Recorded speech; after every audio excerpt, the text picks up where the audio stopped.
you work with quite a lot, or you did work with a lot of athletes.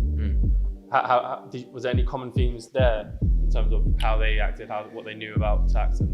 Well, it's a real mix of people and their experience to tax and business.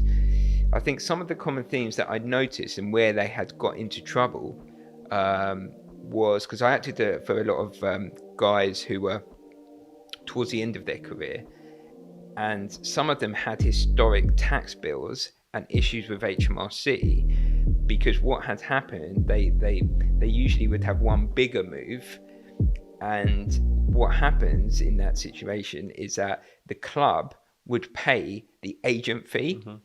And what happens in that scenario is that there's a P11D type issue that goes on because the club is paying on behalf, a benefit essentially on behalf of the player. And that moved them into a different tax bracket and created an additional underpayment of tax.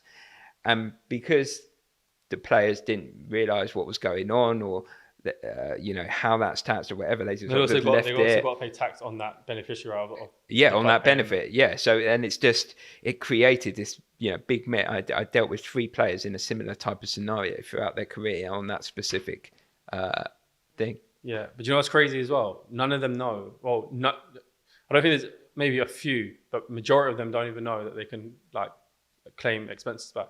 Yeah, on top of that to take off their tax bill. Yeah, and I think this is really important. We would buy recovery machines worth like $2,000. You'd buy training equipment, boots, like thousands of pounds. Yeah, they just leave on the table because they just don't know to claim it back. Yeah, and I think it's really, that's why I've loved working with the the players outside the Prem, because obviously there's a stigma around football and footballers, but they're the ones that you can help in terms of you can make a difference to them. A few £1,000 claiming stuff back, that's going to help them. Whereas what I found in as you go up the leagues and you tend not to deal with the player. Everything tends to go through the agent. Yeah. And I was dealing with a couple of England players. Well, I actually wasn't dealing with a couple of England players at the time. This was about 6-7 years ago. Okay, cool. And it was like, right, Mitch, need you to do this was the agent. I was like, need you to do a tax return. And I was like, okay, great. When can I sit down with the player, discuss? He was like, no, you do the tax return. I'll sit down with his mum, go through the tax return with his mum. Any queries, I'll come back to you. Yeah, that's common. I think that's a problem. I think that's a problem as well. Well, you're going to go through the tax return. What's that? Anyway. So I prefer dealing with people. So that's why. Anyway. Yeah. No, I think just as athletes, we're too content with just passing over everything to other people. It's a trust thing, isn't it? No, it's lazy as well. It's a bit lazy because I just want to. I just want to do nothing but play football. I don't want to learn anything else. I don't want to do anything else. Anything that's outside of that, or that's a bit hard, I just want to pass it on to somebody else. When, no disrespect to agents, but a lot of agents aren't that clued up in terms of tax, investments. They just aren't. So then, do you know what I mean? Later down the line, when the things find out things have gone a little bit wrong, or this isn't as good as an investment as what I thought it was, or the tax wasn't done properly, it wasn't explained to me properly, then you can't really, I guess, blame the agent because you just neglected it yourself. Yeah, and that's what I figured out. I heard someone said this on Instagram the other day. It was really clever. It's like a businessman needs to train like an athlete, and an athlete needs to train like a businessman. Yeah, because every businessman, if we knew, why is it every time I speak to like an accountant, they always say HMRC hate footballers. Well, I mean, I think that they would love footballers because we leave so much money on the table. Yeah, I mean, look, they're just an easy target. They're just easy targets. They're high net worth individuals, whom they may see might have investments or assets or might not have been advised. They've got certain structures. They're just an easy target for HMRC. So at the higher end, but now, HMRC have so much data on people, it's scary. Really? They invested £4 million 3 years ago on a new central CRM, and basically what it does, it's with the API, it connects with like land registry. It connects with people's banks. It connects with a few other sort of sources, like 9 or 10 different sources, feeding them information.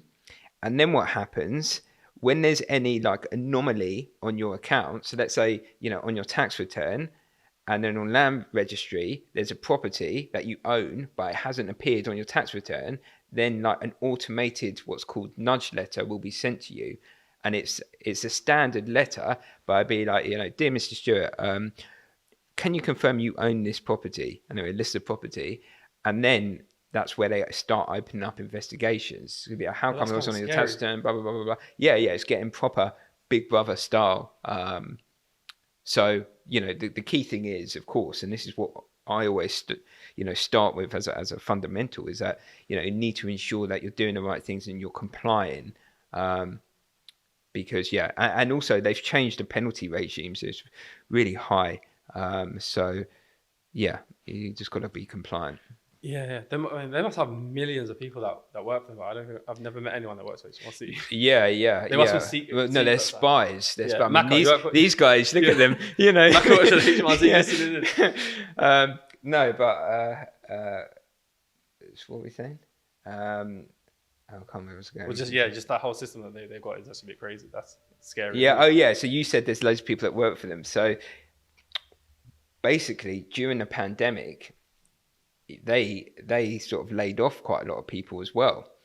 And what was happening during those couple of years is that they couldn't deal with all the information, and they couldn't deal with certain types of investigations. So actually, a lot of people who are under investigations, either their investigations actually got closed off during that time. Right. So it was an interesting time to deal with HMRC during the pandemic.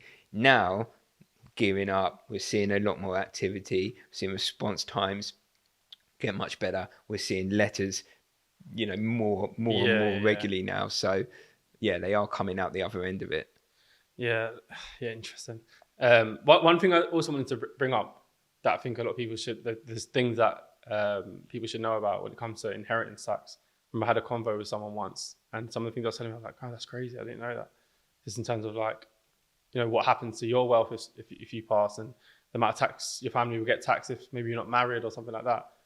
Is there anything that pops to mind, springs to mind, the basics that maybe someone should know about inheritance tax? Yeah, look, inheritance tax, if your estate or the beneficiaries have to pay it, it's a horrible tax because, it's 40% of the sort of estate over and above a certain amount that goes to HMRC. That could go to the family while they're down. Yeah, it could go to the beneficiary. But and I did a video on this the other day. Is that people do have their allowance, which is called like the nil rate band. So essentially, your estate can be worth X before there's any inheritance tax. So, for instance, the basic scenario is if you've got, a husband, like 325 or something. Yeah, 325 per person. But then what happens if you're married and you die, then your wife will get that 325. So it goes into a total estate of 650. Meaning if she passes, you mean?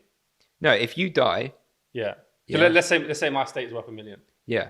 So and that you've got a main property within that. Yeah. So that essentially, if you're married and your wife's died and you then inherit her nil rate band and then you die, then you would have £1 million tax-free allowance on death. So your kids wouldn't have to pay inheritance tax because you've got that 650, and then you've got what's called the additional nil rate band, right, which essentially tops that up to £1 million.